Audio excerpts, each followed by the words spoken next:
Viver juntos uma grande emoção. Sentir no peito uma explosão de amor.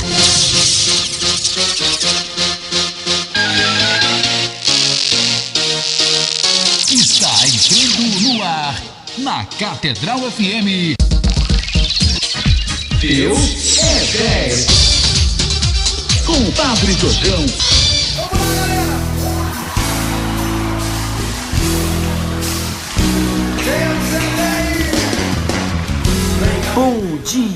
Bom dia, irmãos e irmãs.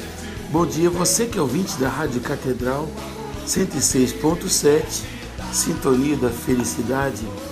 Nossa rádio, como você sabe, é só sucesso.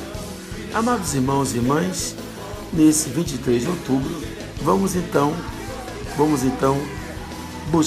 caçar nossa Bíblia perdida, ouvindo o Evangelho de hoje.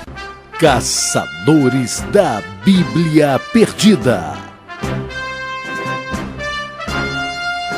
O Senhor esteja convosco, Ele está no meio de nós. Proclamação do Evangelho de Jesus Cristo, nosso Senhor, segundo São Lucas. Glória a vós, Senhor. Naquele tempo, disse Jesus aos seus discípulos: ficai atentos. Se o dono da casa soubesse a hora em que o ladrão iria chegar, não deixaria que arrombasse a sua casa. Vós também ficai preparados, porque o Filho do Homem vai chegar na hora em que menos o esperardes. Então Pedro disse: Senhor, tu contas esta parábola para nós ou para todos? E o Senhor respondeu: quem é o administrador fiel e prudente que o Senhor vai colocar à frente do pessoal de sua casa para dar comida a todos na hora certa? Feliz o empregado que o patrão, ao chegar, encontrar agindo assim. Em verdade vos digo, o Senhor lhe confiará a administração de todos os seus bens. Porém, se aquele empregado pensar: meu patrão está demorando, e começar a espancar os criados e as criadas, e a comer, e a beber, e embriagar-se, e o senhor daquele empregado chegará num dia inesperado e numa hora imprevista, ele o partirá ao meio e fará participar do destino dos infiéis. Aquele empregado que, conhecendo a vontade do Senhor, nada preparou, nem agiu conforme a sua vontade, será chicoteado muitas vezes. Porém, o empregado que não conhecia a sua vontade e fez coisas que mereciam castigo, será chicoteado poucas vezes. A quem muito foi dado, muito será pedido. A quem muito foi confiado, muito será exigido. Palavra da salvação. Glória a vós, Senhor. Amados irmãos e irmãs, com a leitura desse Evangelho, damos-nos conta de que somos, cada um de nós, administradores. Quando nascemos, nos é dada uma herança no Gênesis, nas capacidades, nos talentos que recebemos para realizarmos na vida. Essas potencialidades e a própria vida são dons de Deus. Nada fazemos para consegui-los, são presentes, únicos, intransferíveis, que nos conferem nossa personalidade que Deus nos deu. São talentos que o Senhor Jesus nos fala na parábola, qualidades que devemos fazer crescer, multiplicar durante nossa existência. Pois na hora em que menos pensemos, virá o Filho do Homem. E o Evangelho termina dizendo que Jesus, como fala no primeiro parágrafo, a nossa esperança está na vinda do Senhor, que o Senhor virá nos fins dos tempos. Mas agora aqui também Jesus se faz presente em nossa vida, na simplicidade e na complexidade de cada momento. É no hoje, quando a força do Senhor se manifesta no reino. Santo Agostinho nos lembra com as palavras do Salmo 32. Feliz a nação cujo Deus é o Senhor. Para que possamos ser conscientes disso, formamos parte dessa nação. Ficai também preparados. Essa exortação representa uma chamada à fidelidade. Sejamos fiéis. Tenhamos a responsabilidade de saber dar respostas aos bens que recebemos junto com a nossa vida. Conhecemos a vontade do Senhor. É aquilo que chamamos nossa consciência. É aquilo que nos torna dignos, responsáveis pelos nossos atos. A esta resposta generosa por nossa parte, face à humanidade e face a cada um dos seres humanos, a vida que o Senhor nos dá. Essa semana mesmo celebramos a memória do bem-aventurado Carlos da Áustria, o último imperador do Império Austro-Húngaro. Foi na segunda-feira, dia 21. Quando estourou a Primeira Guerra, justamente com a morte do seu tio, o arquiduque Francisco Ferdinando, no dia 28 de julho de 1940, em virtude das políticas das alianças, o seu pai foi eleito, então, o imperador da Áustria, Francisco José.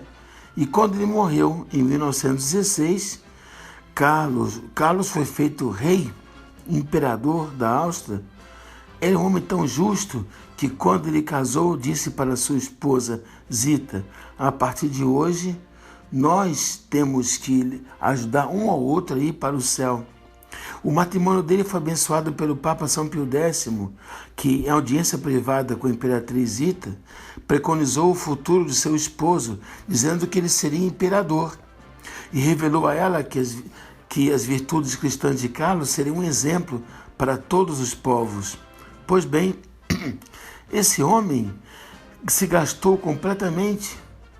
Ele rezava um rosário, um rosário de contas de ouro que ele ganhara de presente, que sempre carregava consigo. Rezava tanto que esse rosário se desgastou e a arquiduquesa teve que providenciar outro.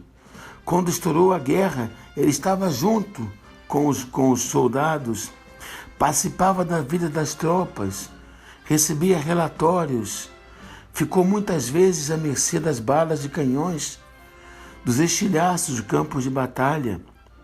E ele estava lá tentando, era o único chefe de Estado que buscava a paz instantemente. Instituiu o Ministério para a Assistência Social e para a Saúde Pública, aboliu a prática de duelos e concedeu anistia geral no final da guerra, em 1917.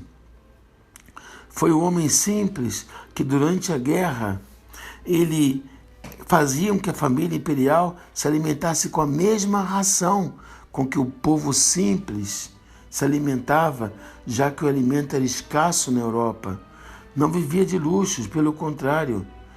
De fato, no final da guerra, ele foi exilado, foi proclamada a República na Áustria, foi para a Suíça, tentou voltar para o seu país, foi desterrado. O Papa Bento XV queria que ele restaurasse a monarquia na Hungria, não conseguiu, e depois foi desterrado para a Ilha da Madeira. Na Ilha da Madeira, em Portugal, ele viu uma virtude tão impressionante que o povo admirava o seu modo de viver, e muitos que estavam afastados da religião voltaram à prática da fé pelo testemunho daquele homem. Carlos teve a oportunidade de se aproximar de muitas pessoas, de iniciar com todos um relacionamento humano imediato e de contagiar a todos com o brilho de sua personalidade, atenção às pessoas simples. Foi assim que a sua simpatia inicial, cheia de compaixão com os habitantes da ilha, demonstraram por ele e sua esposa, transformando-se bem cedo no entusiasmo manifesto que incendiou a todos com o espírito de bondade daquele homem. Ele sempre deu-se conta de que deveria ser um instrumento de Deus. E quando morreu, porque morava numa casa pobre, úmida, e contraiu pneumonia, suas últimas palavras que pronunciou foram o nome santo de Jesus. No seu funeral, havia cerca de 30.000 pessoas na Catedral da Ilha da Madeira, e o bispo disse a um padre austríaco depois: nenhuma das missões que ocorreram na minha cidade, na minha ilha, fez tanto bem como o vosso imperador. Talvez a única defesa para o povo cristão fosse realmente o afeto por aquele simples nome, tantas vezes pronunciado e implorado pelo último imperador. Vejam, um homem que ao longo da sua vida foi pobre como imperador, pobre no exílio. Todos nós somos administradores da vida que temos. Não se pode defender o aborto, o suicídio, a eutanásia. A vida não é nossa, devemos administrar esse bem que nós temos, os talentos que temos, as qualidades que temos. Sejamos homens simples, imperadores, nobres, ricos e pobres. A vida é um dom e devemos frutificar os talentos que o bom Deus nos deu. Que o bem-aventurado Carlos da Áustria foi beatificado pelo São João Paulo II no ano de 2004, há 15 anos atrás. Interceda por todos nós.